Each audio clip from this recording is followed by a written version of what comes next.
大家好，我是周弟，今天继续影响钱币价格的因素第二期吧。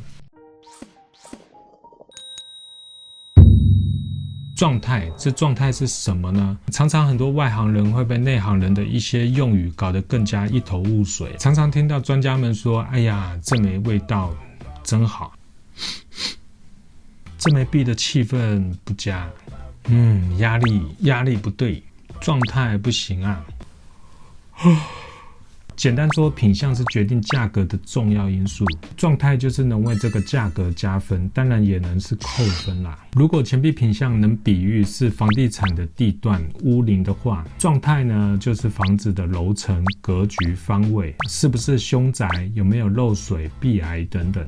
钱币的状态包含着所有能影响价格浮动的因素，比方包浆、修补、是否清洗、戳记、伤痕重不重、边敲，也就是 PCGS、NGC 不给分的各种理由啊。再简单说，就是当你要购买一枚币时，在钱币上面找到任何缺陷，来跟老板杀价谈价格。经常能听到，老板这枚洗过了，算便宜一点呗。当然了，当你找不出哪里状态不好的时候，代表这枚钱币的状态是特别好。这时唯一考虑的只剩下价格会很贵。有时一枚行情1000元的钱币，状态好的可能能卖到1500，当然状态差的只能卖个800甚至更低啊。这也是很多外行容易动怒的地方。别人大头都收1000了，为什么我的大头才收900？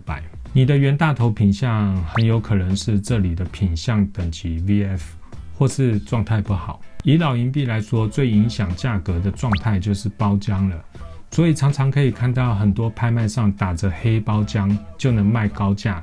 当年天恒拍卖庚子66不只是品相第一名外，状态上也是特别优秀哦。包浆是标准的五彩包浆，所以当时才能拍出300多万。这就是为什么钱币的价格有高有低，不可能像百货公司的商品定价一样，通常需要拿起钱币诊断才能开药啊。纸币方面的状态呢，就是纸张是否是原票，就是未经过任何处理泡水的纸币，还有纸币是否裁切过，4个角呢够不够坚挺，有没有折过，小折还是大折。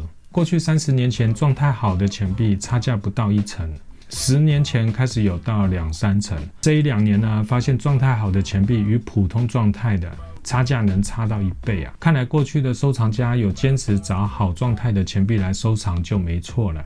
现在价格好硬哦。来说明一下状态的其中一个因素，有包浆与洗过的差异吧。要使钱币变成老包浆要苦等50年啊，而使钱币变白只要3秒钟的时间。所以新手们千万别洗钱币啊，有时候那一洗是洗掉好几万的价值啊。让我们随便浏览一期拍卖吧，拍卖图录一眼望去几乎都是银白色的，也说明状态好有包浆的钱币很稀有，它的涨价也是符合物以稀为贵的道理。状态好的钱币放身上收藏，会有一种不舍得割爱的感觉；状态差的钱币呢，放身上会有一种浑身不舒服的感觉。有机会就想要换藏，或者是趁一波的行情上涨，就会想要把它淘汰掉的钱币。所以状态好的钱币见一颗少一颗而状态不好的钱币市场随时随地都有，就是因为一直都会有人丢出来卖。为什么状态差价如此之大呢？罪魁祸首就是鉴定公司了，就是那些不给分数的各种理由，92 cleaned、97 environment damage，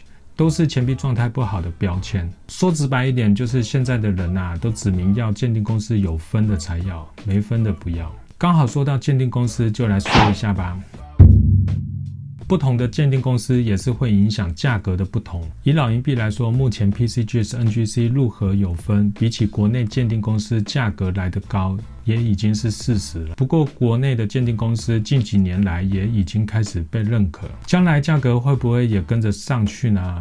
这也不好说。所以痴迷外国鉴定公司的朋友可以多多关注国内鉴定公司的发展。我自己是不在乎哪家鉴定公司评得级，因为钱币本身状态好最重要。偷偷大胆的假设吧，10年后 PCGS 要是不在了，突然有一家鉴定公司火了，叫必偿鉴定公司吧。然后大家手上已入盒的 PCGS 又要开始杂盒换盒，又是一个全新的评级标准。过去 PCGS 误判洗过但又给出分数的钱币就要小心了。反观呢，状态好的钱币不管换到哪一家鉴定公司都能放心。以这个角度想的话嘛，根本不在乎是哪一家鉴定公司评的级，关键是在钱币的本身啊，除非你要卖的那一天才有必要选择鉴定公司。